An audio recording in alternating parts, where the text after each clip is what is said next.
It's officially day 7 of 31 Days of Horror-Ween 2017. And now we're in the 1940s. And if you've been following the last couple of 31 Days of Horror-Ween specials we've been doing here at this may or may not be satire, you know that I firmly think the 1940s were the worst overall decade for horror films. And it's for a lot of reasons. I mean, it makes sense because when you think about it, from 1940 to 1945, I mean, we're in the middle of, World War II, so of course, you're not going to be seeing a lot of great movies because, everybody's out, fighting the war and all that stuff. So that part makes sense. And, half of Europe was in Reconstruction from, 1945 until like the 1960s. So it kind of makes sense that the film industry would kind of take a decade off because of all the stuff going on in the world at large.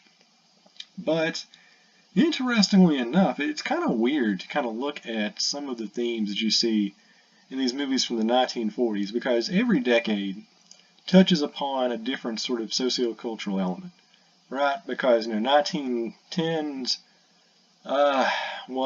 pre-World War I, for a lot of these movies, was sort of experimenting about the consequences of the new fragment in Europe. That's pretty much what the early pioneering horror films were about. It's kind of touching upon that issue. Then 1920s. Movies were basically about the after effects of World War II, people getting maimed and murdered and butchered and going into a new world order that no one expects.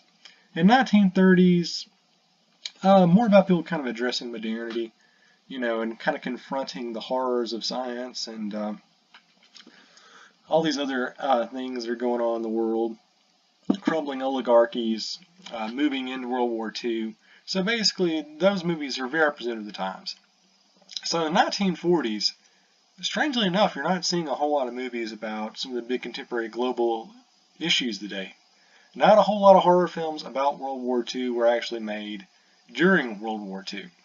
But you did have a lot of movies, and there seems to be a recurring theme here for 1940s horror films. You move from Dracula and Frankenstein, which were about fear of technology and the changing of the socio-political order, to movies like we were talking about today from 1942. It is Cat People by Jacques Tournier, who the guy also did Night of the Demon, one of the most acclaimed horror films of the 1950s. And this is one of the most acclaimed horror films of the 1940s. Some people consider it to be the absolute best horror film of the 1940s, but we'll get to it in just a bit. I kind of beg to differ. I don't think it's really as good as it's cracked up to be. But basically, you look at this movie, and obviously it was sort of inspired by The Wolfman, which came out in 1941. Or was that 1940? Okay, I think it was 1941. Really, really big, huge hit. And throughout the 40s, we kind of saw that as a recurring theme.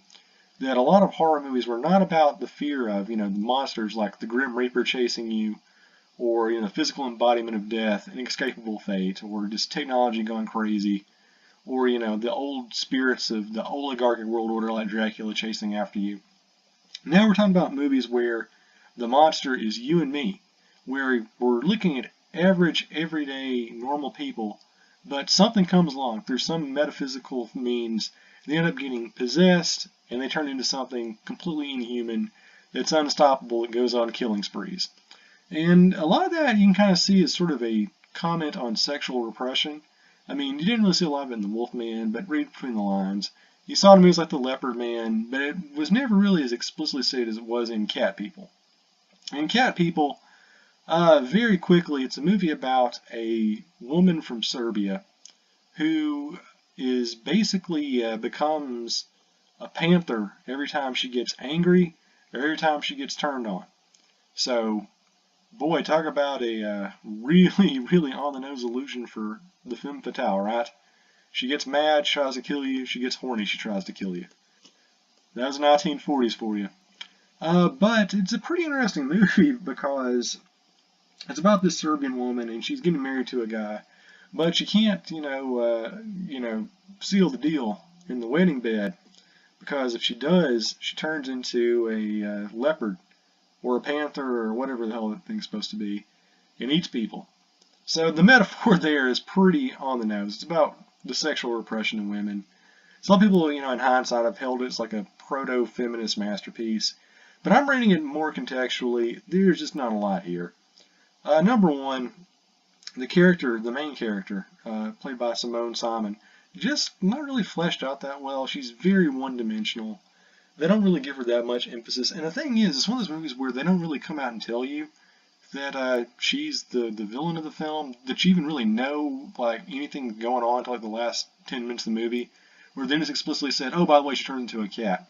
Before then, it's literally just cat and mouse stuff. Like you have these scenes where she's walking to the bus stop, she's all paranoid, and you're like, something's gonna get her, something's gonna get her, but nothing does. Like it's just a bus pulls up, and you're like, oh, okay, I get it. And there's like another scene where she's in a swimming pool, and she's just like floating around. Once again, metaphor for sexual adventurism, because it's really a taboo back in the day. And she's swimming around, and she gets freaked out, and you're like, all right, something's gonna get her, something's gonna get her, but nothing does. She just gets out of the pool and goes on her merry way. And again, it's not until really like the last 2 minutes of the movie where you really kind of get like an explicit horror angle to it. Before then, it's just all build up, and fittingly enough for a movie about a monster created by sexual frustration, there's not much of a climax here. I thought that was pretty ironic. But yeah, a lot of people say this is one of the best horror movies, not just in the 1940s, but all time. I've seen on top 100 lists everywhere. I'm just not seeing it. I mean, the cinematography is good, and there's been like one or two really good jump scares. Beyond that, there's just not enough meat to it. I mean, Jacques Tournier, he's made some really, really good movies later down the road, even before this one. But this one, I think, is just very, very overrated. It's basically a straight exploitation movie with some quasi-interesting subtext, which never is really fully explored. It's still very much in tune and trapped to the sort of tropes and cliches of the day. And, I still think there are better films in the whole turning into an animal thing. Wolfman's a better movie. The Leopard Man's a better movie. The Island of Dr. Moreau, that came out before this one, I thought was really, really good too. So this one, I'm just not seeing it, guys. I mean, a lot of people think it's great, and it's alright, I mean, for what it is, but it's not exactly a world-changing horror film that a lot of people make it out to be, in my opinion. So, using our patented tofu dog rating system, I'm going to give it, 2 tofu dogs out of 4. I mean, it's a slightly above average horror film at best for its time frame, the worst time frame ever for horror films. That's about it. So I think it's a movie that gets way, way too much credit for doing things it doesn't actually do. Good thing we don't see that happening in horror history from here on out, right? Good thing it doesn't happen today.